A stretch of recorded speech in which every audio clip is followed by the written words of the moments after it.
Hi everyone, it's Fitz with the Walk Talk. Your pregame one usually comes early in the week, but we didn't get the head football coaches until Friday morning here at the Sheraton in downtown New Orleans, Louisiana, leading up to the Sugar Bowl Saturday morning down the road at the Superdome.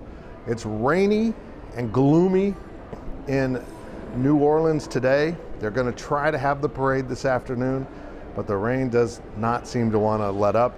But it's not dampening the spirits of the K-State Nation that is flowing into New Orleans. It's kind of fun to see all this purple down here. I've wanted to see that for a very, very long time. And this is an incredible opportunity for K-State. We've talked about it.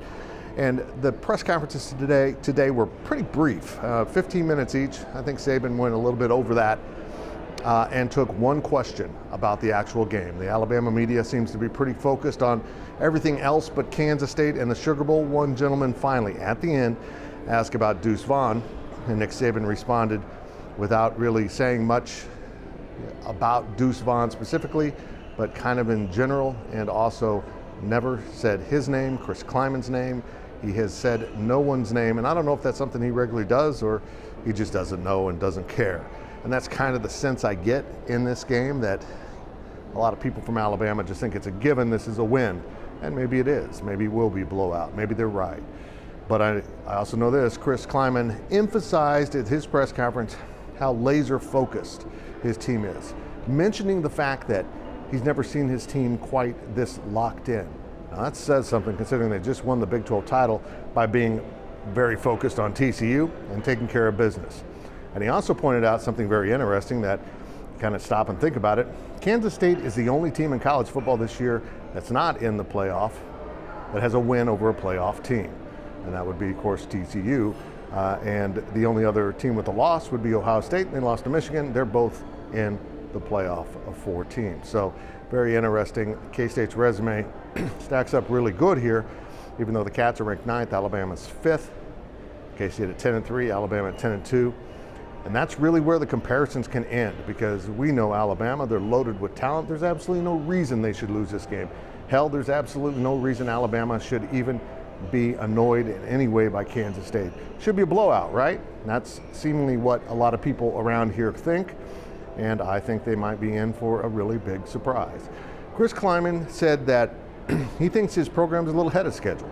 He didn't quite expect his Wildcats to win a Big 12 title in year 4. And he talked again about the reset in 2020 when they had to fix some culture issues, and they got that done through the transfer portal, guys going in and guys going out. And one of the players he talked about that helped reset that culture was Cade Warner, coming in from Nebraska.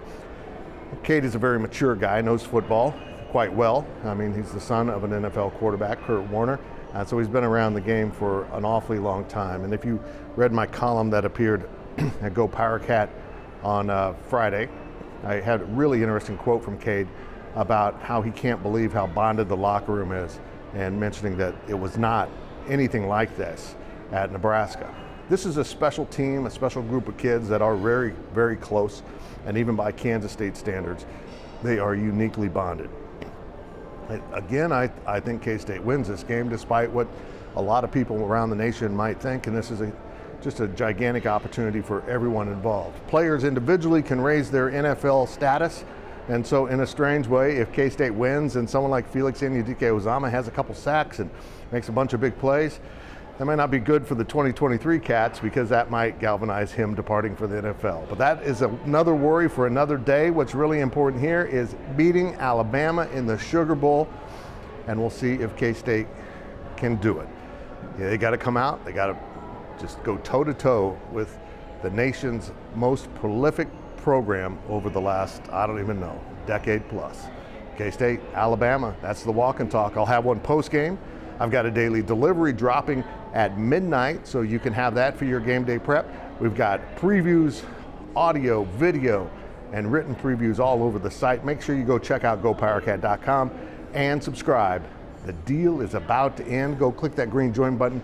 50% off, and you get a really cool bonus by joining 24/7 Sports right now. I'm Fitz in the Big Easy. I'm going to go take it easy and rest up for the Cats and Tide.